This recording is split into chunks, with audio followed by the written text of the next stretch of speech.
Hello and welcome to this edition of Motivation and Money with me, Mark Terrell, and my co-host Fanny Snaith. Fanny, how are you today? I'm excellent, thank you. Really good to be back. We haven't been for a couple of weeks, so No, it's we've nice to missed a be few back. weeks, haven't we? One thing, that's my fault. When I had a birthday and then I scheduled a meeting in. Um, so it's all my bad. So we're back this week after a little bit of a break. And today you'll see that I put a little bit of a clue to us what we're going to be talking about. Normally it's just about motivation and money, but actually today we're going to be talking about or asking a question: are you a saver or an earner? And the Mm. reason behind this is that obviously there's lots going on with regards to the squeeze on our money, and there's lots of talk. Almost pretty much every news bulletin is about prices going up and all the other things that are squeezing or making the cost of living go up. So I'm thinking about there's two ways of dealing with this, isn't there? There's a way of looking at it with regards to how can I save money or how can I earn more. So that was the reason why I thought it would be a good sort of question to ask. So as a money coach and a money expert, Fanny, what's your take on these two scenarios? Well, it's interesting, isn't it? Because it's like I said before we came on air, when you actually asked that question, I actually was thinking, do you focus more on saving and investing or earning more money? It's quite interesting actually, because I suppose it should always be both if we're Mm-hmm. going to find a balance, right? But if we're talking going down the Martin Lewis line of turn the lights off and cut out a voucher and go and have a 2 for 1 meal at Ask or whatever. Yeah. I think I think the point of it is that with us all having our income squished, which it really is being squished, especially for middle income earners where things have sort of been okay and not too pressurized in the past, and don't really have to look at our finances that much because it all sort of happens and we don't have to worry. It sort of works for those people, of which I guess we're probably in that bracket.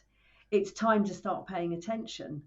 So if you haven't saved before, then there's probably a good amount of wriggle room to be gained in actually doing that first. So you can sort of think, well, hang on a minute, am I paying for something? Am I paying for a gym membership that I haven't been to for 6 months?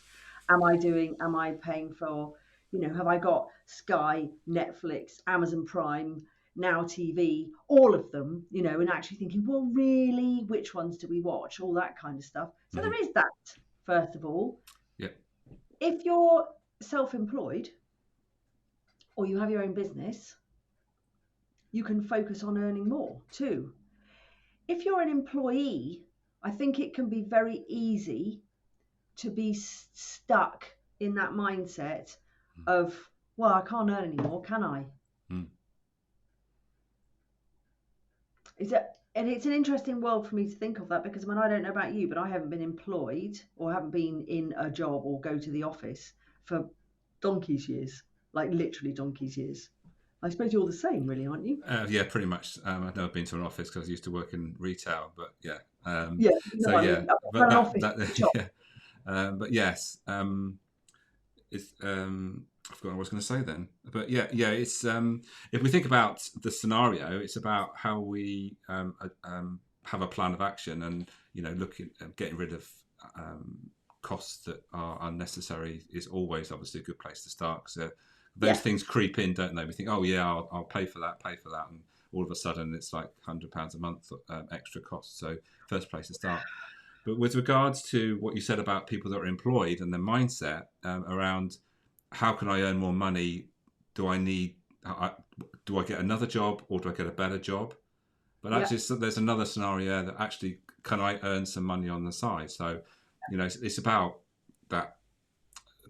Open up your thinking and thinking things from a different perspective. And think about, well, actually, how can I sort of package something up and yeah. allow use what I've learned in my career to you know to a particular um, To help people and to audience. earn money. Yeah, exactly. So Yeah. I tell you one that was really that seemed that has come to me before, that people talking to me going, Well, you know, I teachers, Mm, namely, who are who we all know don't earn an awful lot of money, um, but also seem to work the longest hours than anybody else. Their words, not mine, but still, they're very busy people. mm, And I remember talking to a family member actually who's a teacher, and she was just saying, I can't make ends meet at the minute. This is a while back, and I said, well, why don't you start tutoring? I haven't got time to tutor. I'm so tired all the time. I'm working all these hours and I'm doing all this. And it was like, we got to the point in the conversation where I just said, well, there you go, that's that then. There's no help. There's no help for you, is there? mm. And I left her with that. And it took a couple of months, and the next thing I heard, she had a coaching client, which was like £35 a week, right? £35 a week can fill a good little gap. Yeah, exactly. Get two, Yeah. and that makes it. So we're just talking about organising our time and organising our energy Mm. so that we can make a couple of hours, say 3 hours, by the time you finish fannying about with it all. I'm allowed to use that term. To make that available for somebody else, right? Other people can use it though. Well, they can, but they might get a little sort of People might get from might me. offended in some way. Yeah, we're not here to offend anybody. No. No. But yeah, so yeah, I think a lot of it is down to attitude. Yeah, absolutely. And it's interesting what you said about with teachers is a thing, because obviously what they spend a lot of time, and I know the teachers that I know, they seem to spend a lot of time creating lessons. So I Yes. know one industrious teacher who created a side hustle with regards to um, plans for lessons. So you basically, it was a membership. So she'd done all the work with regards to lesson planning. You basically just use what she's created and regurgitate it. You save time, she gets a little bit of money.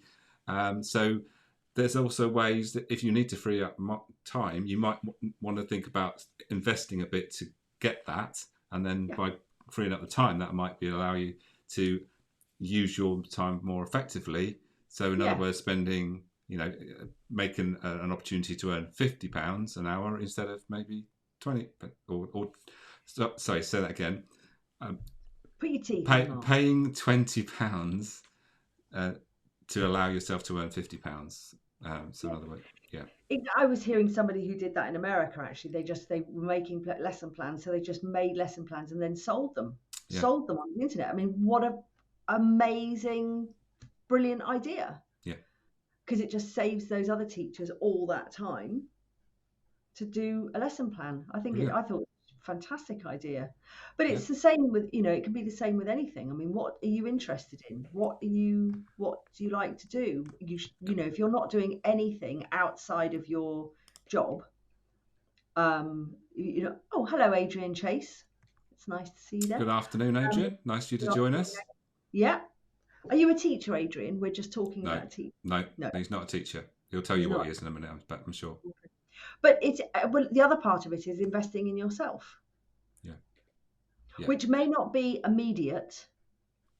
Might not give you an immediate return, but hopefully will give you some kind of long-term return. Yeah. But yeah, seriously, we were working out. Well, a friend of mine, Jason Greystone, and his financial controller chap, Andrew Wilson, who's an accountant, were working out with all the rises in prices, etc., and energy hikes and petrol inflation, blah, blah, blah, that you need about a 20% rise in your salary. It's a coach. You need about a 20% rise in income in order to incorporate all the rises. That's quite a hefty jump. So, logically then, are you a saver or an earner? The chances are, if you're not very entrepreneurial, etc., or don't have much scope to increase your earning that much, then you are going to have to do both. I suppose the starting point is if you're not entrepreneurial, you're more likely to start down the savings route rather than the earning more route. Yeah. because it's easier, isn't it? It's a bit more in line with what you're used to. Yeah. Because and Well, like you they've say, had, that it's the Martin Lewis route. yeah, but they've had. I mean, like, but then on the other hand, right? On the other hand, I don't know about you, and I know this isn't the same for everybody. So please don't think I'm putting everybody in the same boat. But I don't know about your household, but I know that we could probably put the dishwasher on less. We could probably wear our clothes a little bit more often. We had actually in Cheltenham, I think it was in 1997. No, maybe 2007.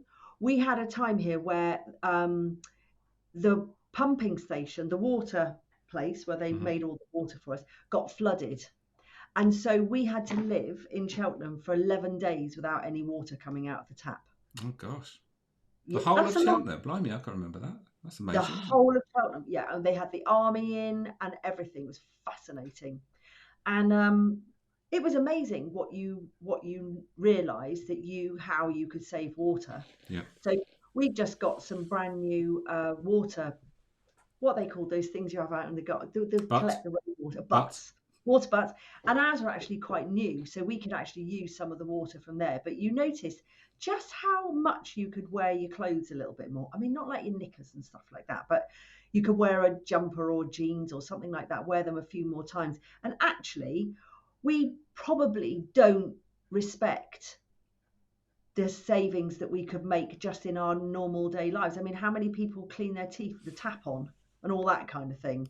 yeah. So there's probably quite a lot of wriggle room. Yeah, he's just had smart meters Mm. installed. Yes, yeah. And it's a C. I'm not sure what the C stands for. It's a C. It's a It's a C. C. It's oh, this could be a game. Finish the Yeah. sentence. What's the C? But yeah, I mean, it's an. I know when you get those meters, we had one. It worked for a couple of days. It was like It is an pain. eye opener, exactly, Adrian. Yeah, A bit of an eye opener. It is yeah, what is amazing is when you put the kettle on, it suddenly like go bang straight into red, doesn't it? mm. Yeah. Yeah, and all those kind of things. I mean, I worked out the other day that I think I told you this. You put the boiler on put the hot tap on with a combi boiler. We've got a combi boiler, Mm-hmm. and it takes quite a lot of time for the water to run hot Yeah. into the kitchen from the garage, which is where the boiler is. And I worked out that putting the tap on for a minute 10 times a day is going to cost, I think it was at the April prices, costs about coming up to 200 quid a year. Wow. Just to do that. But the stupid part of it is you put the hot tap on and it takes a minute for the hot water to run through. I've done whatever I do in less than a minute, so there's pointless putting it on. I might as well just put the cold on, not put the boiler on at all. Yes. Yeah. But sometimes these things are sent to us. I think the planet is telling us, just turn the bloody light off. Yeah. Excuse my French. Turn the tap off. And I know that there are people out there that are really, really struggling with it. But I think for a lot of us, there's quite a lot of wriggle room at the moment. I think it's being conscious, isn't it? It's about, like Adrian says about the eye opener with the smart meter. It's being conscious about what you're doing. So there's another. No, don't judge me on this, but I've become a little bit addicted to sourdough bread and toast, Nice. and I've started tracking calories in a little app in the Noom app. And I was absolutely gobsmacked how many calories are in a slice of sourdough before you put butter and jam or marmalade on it. And I was just taking me aback. So now I'm obviously not eating so much sourdough bread and realised why I was putting on a few pounds. And it's all about being conscious about what you do and the consequences, isn't it? And little things can make a big difference. If you start making little changes day by day, it can make a big difference. Well, it was very interesting you picked that up, because for me, I was talking, but I need to lose a little bit of weight. I'd like to lose a little bit of weight. Actually, I'd like to lose about 10 kilos. That would be really nice. And I keep on saying to myself, I'm going to lose weight. I'm not doing that anymore. I'm losing 1 kilo this week. I'm just focusing on losing 1 kilo. And that's much easier for me than actually focusing on 10. Because that's doable, right? Absolutely, yeah. Adrian's put another comment in. I'll bring that in a minute because that's an interesting comment what he's made. What do you say? So yeah, it's about knowing what you want to achieve there. And I've set myself, funnily enough, I've actually set myself a goal to lose 10 kilos over a long period. Not till October though. I mean, I'll give myself till then to lose October. it. Huh? Mine's October. Have you set your? Oh, gosh, Yeah. we're so aligned, me and you. No, it's no wonder we're doing this live show each week, is it? So let's bring in Adrian's recent comment, which was having 4 income streams to save especially during the lockdown. It's all adds up. So that's interesting, isn't it? Now, the reason why I think that's really interesting is because when my daughters, I tell them now, I don't think about your just a job. Think about creating some other income that you can do. Now, one is very industrious. My eldest is quite industrious, and she's already done that. She's created a little side coaching business. I trained her to use motivational maps, and she's run with it, and she's loving it and getting great results. So it's about, again, sowing the seeds to the next generation, saying you don't just have to have a job. There's other ways that you can create an income from different sources, so that if you lose one, it's not the end of the world. So it's a great point there that Adrian made about having multiple income streams. And I think this is it, isn't it? And people go, but how can I earn extra income streams? There are so many ways now. I mean, there's never been a better time to set up a small online business or something. I was talking to the guys yesterday from We Are Chain, who are in our networking group. Yeah. And how fascinating it is that they're selling doggy products, online, and they've gone through the point where they've done parcels and all that kind of stuff, and sort of thought about jiffy bags, and now that's being shipped out to in a warehouse. It's so exciting. Yeah. Where you can set up a business and you don't even have to have boxes of stuff in your house anymore. You don't have to do that. Yep. And like for me, I suppose online courses, you've got the same, right? Yeah. It's really and you say that, and we talk about sort of ways to create incomes, and the end thing is passive income, isn't it? Have you seen what ABBA have just done? No. So just opened is the ABBA Experience in London. It's on the Olympic Park. They've created a whole thing that is just about ABBA, but it's all about ABBA. But the ABBA aren't on stage. There's all the band, but what you see on stage is what they've called what do they call them? Well, they're holograms. Holograms. They're yes, that sort of style. So basically, what they did was they filmed them from 160 different angles. To allow them then to transmit them onto this virtual stage, basically performing their songs. But where are they while this is happening? They're not anywhere near. They're back. They're in their home while this is going on. People are paying to go and watch them. Amazing. They weren't the first people to do this. Wow. Nope. So when avatars. Sorry, thank you, Adrian. The avatars. Yes, or maybe just hologram images. But they've nicknamed them avatars as opposed to avatars. Avatars. Yeah. Anyway, going back. Go on. What are you going to say? So the first people to do this was Queen. Right. So when Freddie Mercury died, when they went back on tour, even though they did have another, because I think it was Paul Rodgers first of all that took over from Freddie Mercury from Free, but they also had Freddie in a box, they called it. So they had, and I know this because I used to know the tour manager from Queen, and they called it Freddie in a box, and it was like a hologram of Freddie Mercury they'd bring on stage with Paul Rodgers and stuff. Yep. Very clever. I mean, it is, isn't it? Amazing what you can do with technology. But once you've done it, it's like our online courses. Once you've recorded it, you can sell it time and time again, and so it becomes sort of semi-passive. I mean, if you think about it, it's like, well, it's not even semi-passive, really, is it? I mean, it's pretty passive. If you've got it all set up with, like, for instance, I know you use Kajabi and I use Kajabi. You got your shopping cart set up and it's all with Stripe and all that kind of stuff. You haven't really got to do very much at all, have you? No, my courses do need me to be a little bit involvement. But yeah, it is pretty much passive. Yeah, Nice. yeah. So going So back to the question then, so I think a part of your question that you dreamed up this week, which is very good, you said, are you an earner, or are you a saver or an earner? yeah, And I think that the core of what we're talking about is to think about the energy behind that statement, isn't it? Behind the question. mm-hmm. So what do you lean towards? Because what you're basically asking is, do you lean towards lack or growth? Yeah, Is that what we're saying here? yeah. It's one way of looking at it. Yeah. So that's the thing. So it'd be interesting for people watching what you tend to go with. I interpreted the question slightly differently, but actually, to all intents and purposes, it was probably the same-ish in the fact that saving and investment for me, generally the way I started with my money story was through fear, was through an away from motivation rather than a towards. I Yeah, openly put my hands up to that, yeah. which came from my money story and my past, etc. Mm. But the thing is to be conscious and aware of it.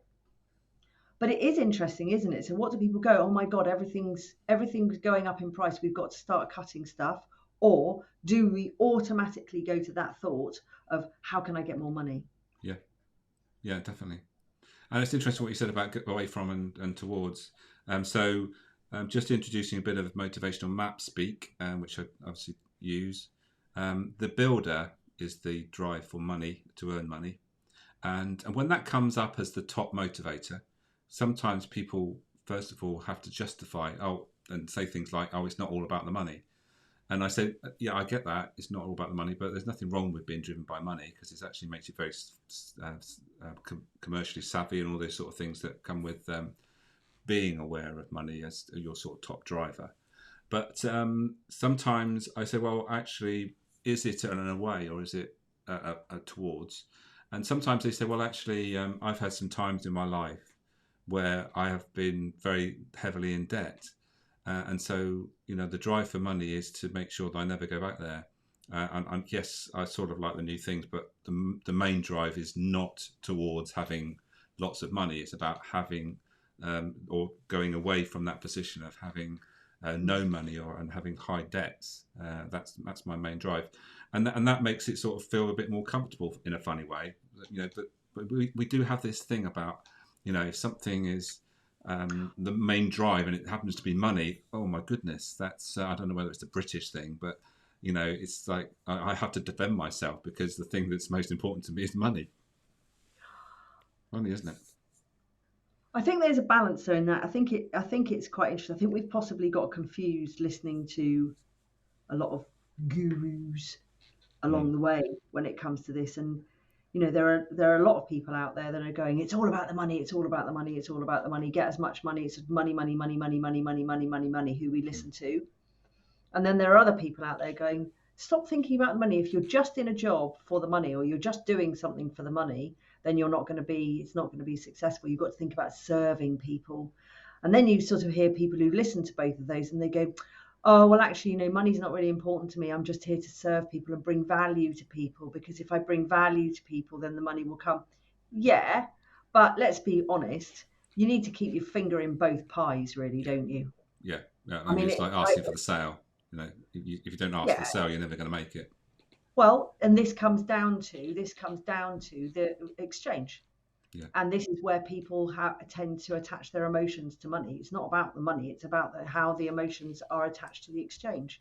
So it's so it's valuing what you offer, it's valuing your services, valuing the things that you provide. And that is one of the big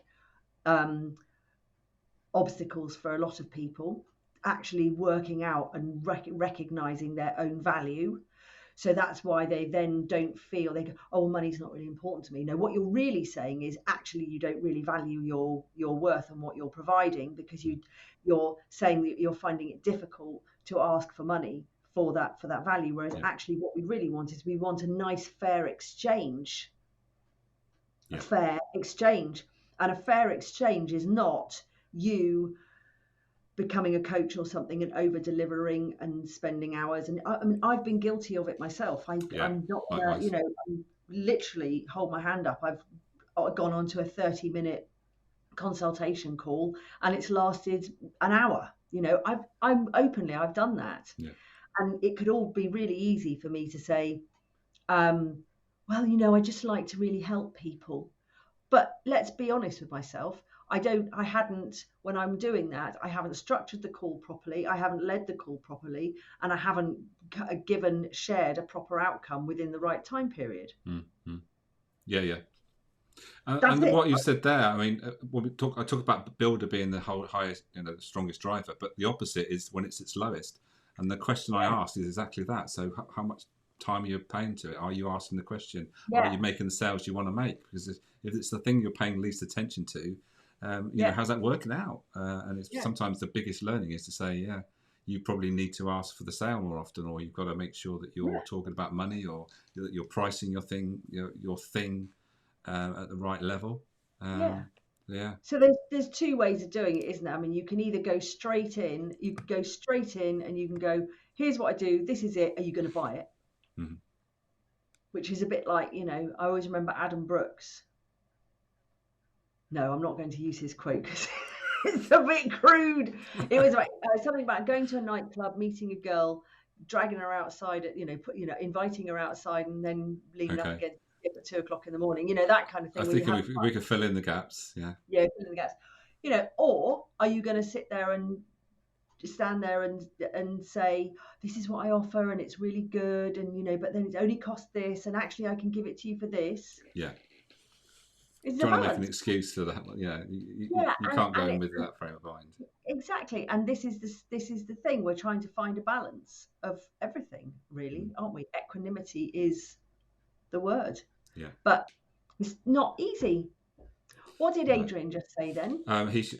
For the last one I put up was that he same for me, Mark. I have no doubts, and now I feel much happier about everything I do. And he's just put up there that I've learned not to negotiate on my coaching fees. Yeah. So I mean, if once you start allowing negotiation, that means then you've got to take into account your existing clients, and are you going to be charging less than what they paid? And I think you start to become, congruency becomes a bit dodgy when you're paying or charging different rates for different people, and just because they negotiated you down, I think it gets a bit awkward. Well, that brings in another question. I don't know how we did just before. Oh, we need to wrap up soon. Well, but that brings in another question though. So let's just say, looking at inflation and price hikes, you need to increase your earnings by say 20% to absorb it all, with taxes and all that kind of stuff, blah blah blah. So do you just raise your prices? Yeah, it's one way of looking at it, isn't it? Yeah. If you're confident they're giving the valid. Now, I had a conversation this morning, and it was all about value. And if you realise that you offer the value and that there is almost definite return on that, then why wouldn't you? So if that your service gets a return of say 10,000 and you're only charging 3,000, then there's scope there to charge say 3.5 or 4. Exactly. I mean, I've been working with a couple recently, and what my fee, I'll be transparent, my fee was £5,000, and 8 weeks it's taken for them to recoup the fee. Wow, brilliant! 8 weeks. I know, exactly. So talking about value wise, theoretically, I should have charged a lot more, shouldn't I? Because that value goes on. Yeah. For years. Multiplying. It's what's they call it? Everlasting. Yeah, well, I don't know. No, it's cumulative, isn't it? Cumulative. Yeah, exactly. Compounding. Wow, well done you. I know. Yeah. 8 weeks. Brilliant. Amazing. Anyway, on that note, we'll just give Adrian the last word, because he's just put in there. I always talk about investment as opposed to value. Absolutely. Yeah. Right. So let's wind up. I know you've got something going on that you'd like to share. So over to you. Have I? Didn't you? You got your money course coming up again? Yeah, go on. Don't be shy. Yeah. Oh, yeah. So yes. So well, first of all, tomorrow we've got Evo Proteus. Oh yes. group tomorrow lunchtime. Come and join, and I'm going to share my way, managing your money, the Fanny Snaith way. Yep. So I'm going to do that.